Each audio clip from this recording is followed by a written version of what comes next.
It looks like House of the Dragon has given us another interesting and charismatic character. In the first episodes of the season 3, Ormund Hightower was only shown in broad strokes. But now the series finally moves closer and gives us much better look at the man leading the army of the rich. Prince Daemon has also returned to his old habit of solving problems in very unusual ways. And honestly, a rivalry between these two strong personalities could bring some extra dragon fire into the season. Will the show bring them face to face again in the next episodes? That is hard to say, but Daemon definitely owes Ormond at least a couple of Dracarys moments after the whole fake Daemon trick. Either way, episode 4 is full of small details, so let's follow Queen Helaena into her chicken coop and see whether the show is still laying golden eggs. By the end of episode 3, one thing had become clear. The Dance of the Dragons had entered a show an exhausting stage. Open battles were replaced by economic pressure, careful manipulation, and political sabotage. Neither side has enough strength to deliver one final crushing blow. The Blacks still have one major advantage. They control the political center of Westeros. They hold King's Landing. They hold the Iron Throne. And because Rhaenyra now controls the capital, she can officially present herself as the ruling queen.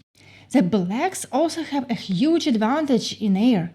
They have several powerful dragons fighting for them, including Caraxes, Vermithorn, Silverwing, and Sismo. Also have an experienced commander in Daemon Targaryen and the official support of major houses like House Valyrian. All of this creates the feeling that Blacks are almost impossible to defeat. In an open battle, they should be able to destroy almost any army placed in front of them. But episode 3 already showed us their biggest weaknesses. And episode 4 makes those problems even worse. Rhaenyra's greatest weakness is simple. The crown is completely broke. The successful plan carried out by Tywin Lannister left the royal treasury empty. Without gold, Rhaenyra cannot buy enough food. And without food, hunger quickly turns into anger, unrest, and riots. Rhaenyra tries to solve the problem with popular public moves. She takes grain from the nobles. She humiliates powerful lords in front of the people. But instead of helping her in the long term, these decisions turn the city's upper class against her. Daemon does improve the situation a little when he returns from the Vale with gifts. But a few bags of gold will not solve all of the Rhaenyra's problem. And many of her plans and wishes will probably disappear just as quickly as that money. The head of the supposed rider of Sheepstealer is meant to protect Rhaena from the queen's anger and stop people from looking too closely at what really happened. But the most important detail is Daemon's small lie, because sooner or later that lie would be exposed. We'll return to our troublesome prince later, but first there is another important detail. Queen Helaena is pregnant, and it looks very likely that she may finally give birth to Maelor, the child George Martin clearly wanted to include in this story. In the books, Maelor is older and has an important storyline of his own. Now it seems the show may adapt at least part of the story. Ryan Conrad has recently explained again how difficult it can be to work with a very young child actor. So perhaps using a baby Maelor is simply easier than using a 3-year-old child. Another important clue is that Rickard Throne has not executed alongside Otto and Jasper. That means the show may still be preparing the characters needed for Maelor's future storyline. This episode matters for another reason too. Alicent will probably notice Rhaenyra's concern about Aegon's other son, and she is unlikely to happily tell her old friend that another grandchild is on the way. So we may soon see Alicent return to political games. She may start planning an escape for her favorite daughter Or perhaps she will build another small plot inside the Red Keep. The biggest mystery, of course, is whether Helaena will ever get the chicken coop she wants. Either way, several small lies are now starting to build up. And once the truth about Rhaenyra and Maelor comes out, Rhaenyra will have even more reasons to doubt everyone around her, which means her fear, hesitation, and mistakes will probably keep growing. For now, the ground is simply being prepared for what's coming next. Daemon isn't exactly welcomed in the Vale, despite all the formal politeness and noble manners. Lady Jane is perfectly happy with the current situation because her side is winning. The fact that a woman now sits on the Iron Throne strengthens her own position as the Lady of the Vale. Sending money instead of soldiers is a great deal for her. And getting Daemon out of the Vale as quickly as possible is a very small price to pay for supporting Rhaenyra. The scene where Daemon lives contains several interesting details. First of all, the dragon looks incredible in this episode. Honestly, I think he looks even better than he did in previous seasons. The show also gives us new information about how dragons behave. Xerxes has never seen Sheepstealer or Rhaena. Yet somehow he senses that one of them is nearby. It's a fascinating little detail about the bond dragons seem to have with each other. One thing is becoming increasingly clear. Daemon is turning into a much better uncle than he ever was a father. That could become even more important if the show really gives Rhaena Nettles a storyline. His little trick with the shepherd also reminds us of the Daemons we met back in season 1. Back then, using force without hesitation was one of his defining traits. It almost feels as if Harrenhal therapy is slowly wearing off. After Daemon returns to King's Landing, the Queen's small council finally begins to take shape. Surprisingly, it's much stronger than it could have been. Most of the new members actually seem competent. But several details could still create problems for Rhaenyra. Corlys decides to play a much smarter game. Instead of openly comforting the queen after the recent disagreement, he stays calm. He leaves Aelin in the council knowing Rhaenyra trusts him. At the same time, Aelin's position only gives more weight to the graffiti appearing across King's Landing. Although, I still have one question. Who exactly is writing all those messages? Most of the small folk can't even read, which makes me think that campaign is probably being organized by members of the nobility who are unhappy with Rhaenyra's recent decisions. Grand Maester Orwyle has switched sides remarkably well. He has gone from serving the Greens to serving the Blacks without much troubles. Still, it's a little strange to see someone from Aegon's council rise so quickly under the new queen. The only appointment that feels completely logical is Torrhen Mandarine. House Mandarine is the richest family in the north. They control White Harbor, one of the most important ports in the Westeros. So making Torrhen master of coin actually makes perfect sense. In the books he enters the story with much later, but he is portrayed as an experienced and capable politician. I expect this show will present him in much the same way. Now let's turn our attention back to Greens. Their biggest weakness remains exactly the same. Their leadership is completely divided. At this point, the Green faction barely functions as a single political force. Prince Regent Aemond, together with the most dangerous weapon in Westeros, Hagar, is isolated. Most likely somewhere around Harrenhal, and judging by recent events, he is slowly becoming another patient in Alys Rivers' rather unusual treatment program. Meanwhile, the Hightower army continues marching on its own, with no real communication with Aemond. King Aegon is still alive, but he is hiding in the Crown lands with no practical way to command his supporters. And in this leadership vacuum, Criston Cole is beginning to act more independently as well. His army now seems to have its own agenda. It's obvious that sooner or later Criston Cole's army will run into the River Lords and the Winter Wolves. The real question is whether they will reunite with Aemond first. On one hand, if Aemond was still staying at Harrenhal, Hagar should be somewhere nearby. And it's hard to miss the largest dragon in the world. So there are really only two possibilities. Either Alys Rivers is hiding Aemond somewhere in the Isle of Faces along with Hagar, or she is keeping him hidden inside Harrenhal itself while the dragon remains concealed near the God's Eye. Meanwhile, Aegon's storyline continues to move in a fascinating direction. This episode gives us at least 3 moments where he may finally begin to understand the consequences of acting without thinking. First, he sees Sunfyre. His reckless decision to rush into battle cost his beloved dragon almost everything. For the first time, Aegon may truly begin to feel guilt. Second, he ignores Larry's advice once again. Instead of staying hidden, he insists on searching for his own loyal garrison at Rook's Rest. That decision eventually forces him into one of the most humiliating moments of his life.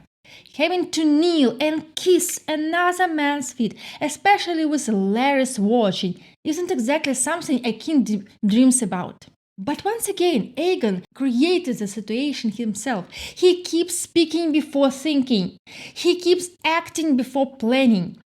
And now it's time to move to the small market town of Templeton, not far from King's Landing. Here, Lord Ormund Hightower finally steps on the spotlight. George Martin never spent much time developing Ormund in Fire and Blood, but the television version, played by outstanding James Norton, turns him into something much more interesting. He is not simply a military commander, he is becoming the true ideological leader of the Greens.